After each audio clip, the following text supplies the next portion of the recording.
à Marem Ndiaye. Allez, Marem. Bonjour. Bonjour à tous. Bonjour coach. J'aimerais savoir, c'est Mariam Ndiaye du journal Les Échos, la motivation d'appeler Chérif Ndiaye qui va rejoindre la tanière. Merci. Bonjour Marem. Chérif, pourquoi il est là, c'est du fait qu'il ait fait une très bonne saison, tout simplement.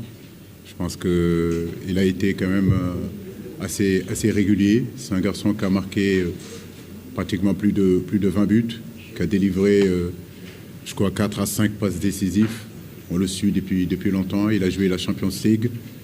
Il n'y avait pas la possibilité de le faire venir, mais aujourd'hui, c'est vrai, avec les méformes et les blessures et certains joueurs qui sont en situation aussi de difficultés dans leur club, je pense qu'aujourd'hui, c'est tout simplement cohérent de le faire venir. C'est un garçon qui a énormément de qualité, qui a une première touche quand même assez intéressante, qui est capable de prendre la profondeur. Techniquement, il est pas mal.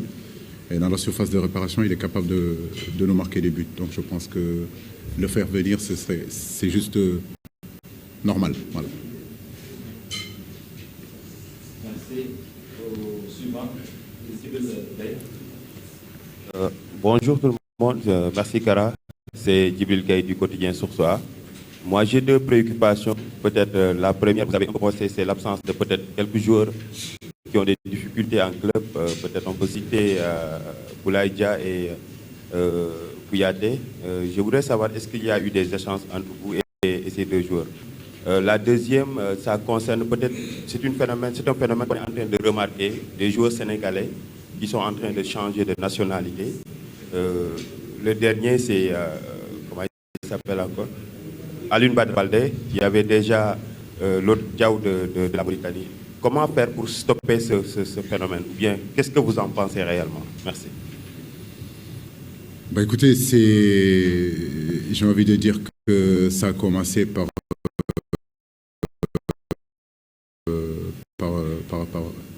la Mauritanie. Aujourd'hui, c'est la Guinée. Tout le monde comprend et peut comprendre en réalité la double nationalité d'une personne, d'un joueur. La preuve, quand vous regardez l'équipe du Sénégal, il y a quand même pas mal de garçons qu'on appelle les binationaux qui ne sont pas nés ici et pourtant qui arborent le maillot de l'équipe nationale du Sénégal. Il ne s'agit pas en réalité d'arrêter ça. Il s'agit surtout de savoir que pour prendre la nationalité sportive, c'est une histoire personnelle. Aliou Badara Baldé, c'est un garçon que je connais très bien. C'est un garçon que j'ai fait partie aussi des gens qui l'ont amené à Diamba, pour vous dire. Donc j'ai eu à discuter avec lui avant même qu'il prenne cette décision. On aurait pu le convoquer au mois de mars, ça n'a pas été le cas. Maintenant, libre à lui, il a la possibilité effectivement de pouvoir jouer avec la Guinée. On peut pas lui empêcher. Moi, j'ai déjà parlé avec lui avant qu'il prenne cette décision-là. Il sait que je compte sur lui. Il sait que le Sénégal compte sur lui. Il sait qu'il fait partie de ces jeunes-là aujourd'hui qui sont en train d'arriver. Mais à son poste, il y a de la concurrence aussi. Voilà, donc il faut qu'il soit patient. Concurrence aussi. Voilà, donc il faut qu'il soit patient. Maintenant, s'il décide d'aller jouer avec la Guinée, on ne pourra pas le retenir. C'est idem pour Yad, pour Ibnouba, je peux citer le gardien de but, Nias. Donc oui, c'est comme ça.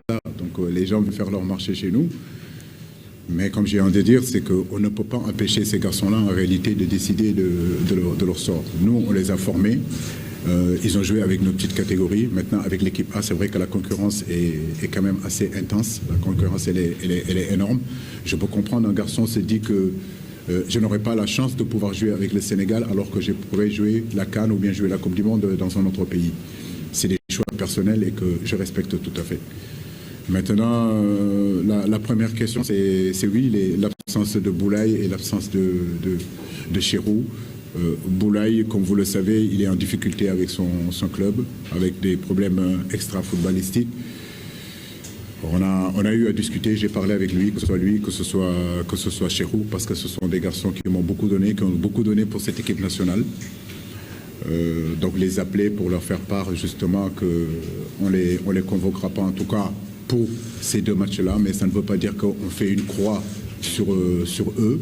Je sais que cette saison a été une saison difficile pour Kouyaté, ça a été une saison aussi difficile pour beaucoup de nos joueurs, ça a été difficile pour Boulaye. Ce serait pas mal aussi de les laisser se concentrer pour la saison prochaine et qu'ils puissent revenir en tout cas dans de meilleures conditions. Mais on en a parlé, que ce soit avec Cheikhou ou que ce soit avec Boulaye. Merci. Mbagnick, John.